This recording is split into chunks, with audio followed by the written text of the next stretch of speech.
Bonjour à tous les fans de Jojo, ici King Jojo. On se retrouve pour une nouvelle vidéo. Ma première vidéo de ma chaîne, c'est une vidéo tirée sur les meilleures parties de Jojo.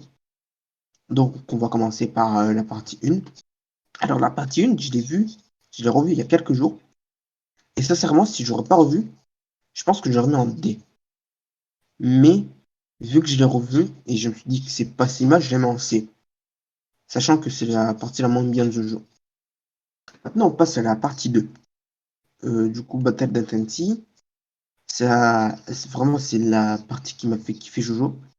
Alors, je pense que je la mettrai en B, parce qu'il n'y a pas vraiment beaucoup d'épisodes, il n'y en a que 17, elle est un peu courte, mais avec Joseph, l'histoire elle est bien, tout ça, je la mettrai en B. Maintenant, la partie 3, Stardust Crusaders. Alors, c'est la première partie où les stands, et je pense qu'elle est réussie. Alors, au début, si on aurait compté que le début, j'aurais mis en B, mais avec la fin en Égypte, tout ça, le combat à Jotaro, ça mérite un bon A. La partie 4. Alors, je la mettrai en B, parce que à la partie 4, au début, il se passe rien, et c'est à l'apparition de Kira que j'ai vraiment kiffé la partie 4.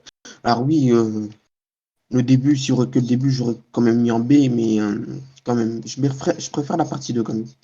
Je la mets derrière la partie 2. Ensuite, on passe à Golden Wind. Alors, Golden Wind, pour moi, c'est la meilleure partie en animé. Vraiment. Euh, Presque tout est bien, enfin, presque tout. Le combat final est bien. Après, Giorno, c'est pas vraiment un jeu que. C'est pas l'un de mes meilleurs Jojo. Un jour, je ferai une vidéo sur mes meilleurs Jojo. Mais au début, je pense que si je repasse le manga, j'aurais mis en S.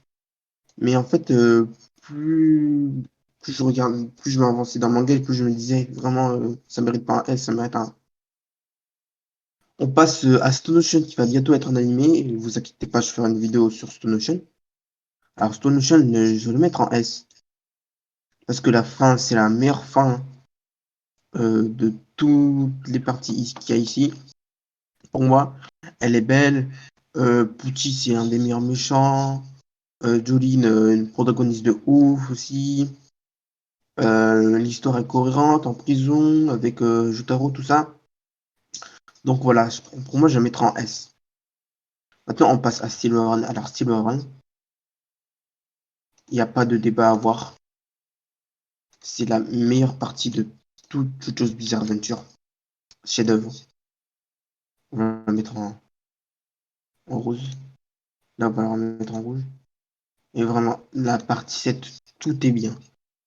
Le méchant est bien, le protagoniste est bien, le meilleur Jobro. Même t'as des antagonistes comme Diego Brando qui sont incroyables. La fin du combat, elle est incroyable aussi. Ça rivalise largement avec Stardust Crusaders, avec Dio Jotaro, mais vraiment le combat il était incroyable. La fin de Skakto 4, ça mérite totalement un chef-d'œuvre, il n'y a pas débat à voir. Maintenant, on passe à la dernière partie. Bon, la partie, à l'heure où je tourne cette vidéo, la partie 8, elle finit dans un chapitre. Pour moi, la partie 8, ça mérite un S. Pour moi, c'est la deuxième meilleure partie de Jojo.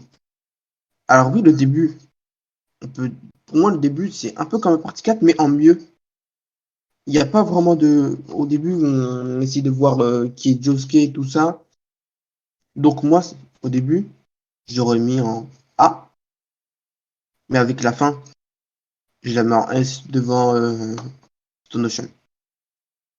Donc voilà, c'est fini pour ma tier list. J'espère que cette vidéo vous a plu. N'hésitez pas à liker cette vidéo, à la commenter, à la partager.